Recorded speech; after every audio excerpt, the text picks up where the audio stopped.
라디오 텐텐 기도입니다. 오늘 날마다 적기로 큐티 본문은 고린도전서 1장 26절에서 31절 말씀입니다. 고린도전서 1장 26절에서 31절 말씀의 제목은 주 안에서 자랑하라. 고린도서 1장은 크게 세 부분으로 구성되어 있습니다. 첫 번째는 고린도 교회의 분열에 대한 기사입니다. 두 번째는 하나님의 능력과 지혜가 되는 십자가에 대한 선포입니다. 고린도 교회가 분쟁에 시달렸던 것은 십자가의 영광을 놓쳐버렸기 때문임을 바울이 선언한 것입니다. 그리고 마지막 세 번째가 오늘 본문입니다. 오늘 본문의 주제는 육체를 따라 자랑하지 말고 주 안에서 자랑하라는 것입니다. 이 역시 고린도 교회의 분쟁을 전제로 이어지는 말씀입니다. 고린도 교회 안에 분쟁하는 모습을 볼 때 가장 많이 나타나는 현상이 있었는데 그것이 육체를 따라 자랑하는 것이었습니다. 당시 고린도 교회는 4개의 분파로 나뉘어져 있었습니다. 바울파, 아볼로파, 게바파, 그리스도파. 이 중에 바울파는 설명할 필요가 없을 것입니다. 고린도 교회 설립자인 바울을 추종하는 이들이었습니다. 그 다음은 아볼로입니다. 그런데 아볼로도 보통 인물이 아니었습니다. 언변이 뛰어나고 성경에 능통한 분이었습니다. 아가야 지방에서 유대인들과 성경의 논쟁을 통해 이길 정도로 뛰어난 인물이었습니다.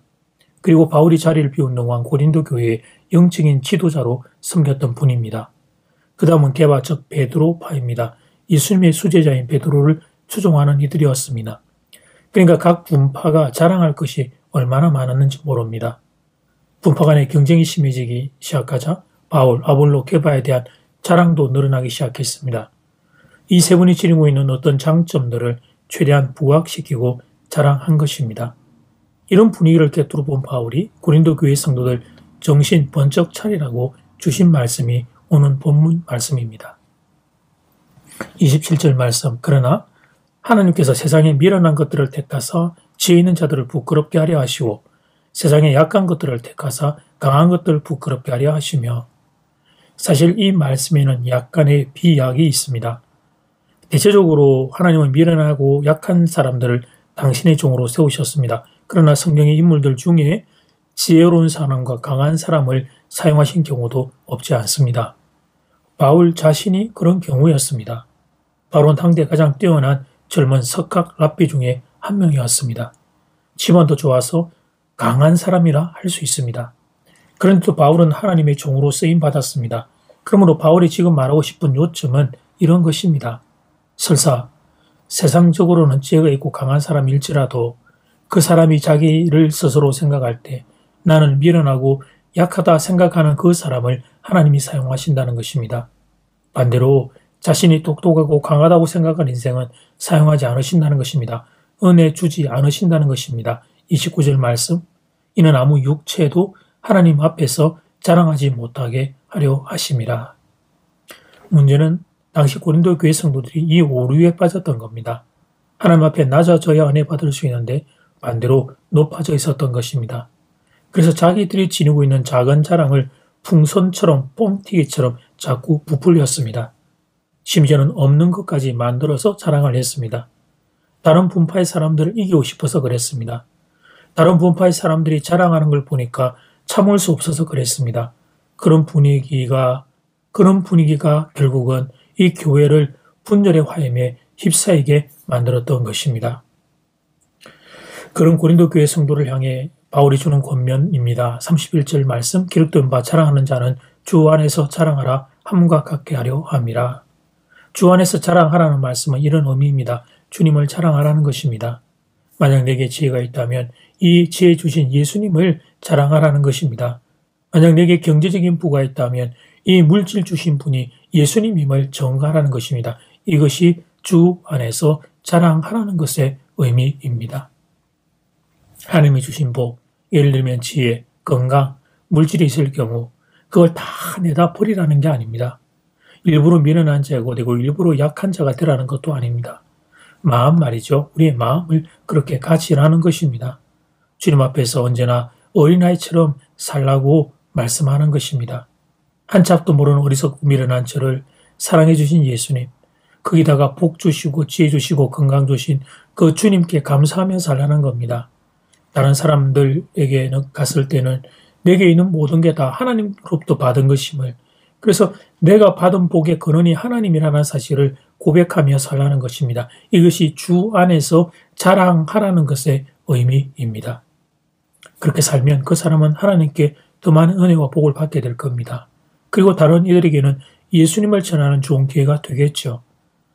그리고 그런 성도들이 모여있는 교회는 분열의 유혹을 이겨내게 될 겁니다. 섭섭한 것 선함도 개인적으로 극복하게 될 것입니다. 설사 교회를 위해 봉사하고 헌신한 것이 있어도 내가 한 것 아니고 하나님이 나를 통해 하신 일임을 알기 때문입니다. 그래서 성도가 간직해야 될 중요한 마음이 바로 이 가난한 마음, 어린아이의 마음, 낮은 마음입니다. 여러분의 마음이 이렇게 되기를 주 이름으로 축복합니다. 이제 첫 번째 기도 시간입니다. 받은 말씀과 개인 기도 제목을 가지고 함께 기도하는 시간입니다. 이 시간 다 함께 마음을 모아 주님 앞으로 나아가겠습니다.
이제 두 번째 기도 시간입니다. 하나님이 주신 복예를 들면 지혜, 또 건강, 물질이 있을 경우 그걸 다 내다버리라 하는 게 아닙니다. 일부러 미련한 자가 되고 일부러 약한 자가 되라는 것도 아닙니다. 우리의 마음을 그렇게 간직하라는 겁니다. 주님 앞에서 어린아이처럼 낮은 자로 가난한 자로 이 마음 가지고 살라. 그게 주님 안에서 자랑하는 자의 삶의 의미입니다. 이 시간 다 함께 마음을 모아 기도드리겠습니다.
하나님 감사합니다. 저에게 믿음 주셔서 감사합니다. 건강 주셔서 감사합니다. 지혜 주셔서 감사합니다. 물질 주셔서 감사합니다.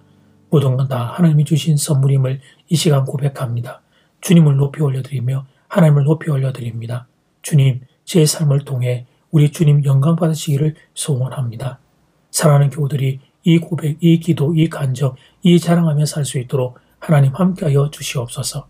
사랑하는 교우들은 하나님의 은혜와 복을 더 많이 받고 그리고 교우들을 통하여 주변에 그리스도의 이름이 널리 전파되고 이 귀한 교우들이 함께 사는 공동체 안에는 화목의 화평의 하나님의 놀라운 복 누림이 있게 되기를 간절히 소원합니다.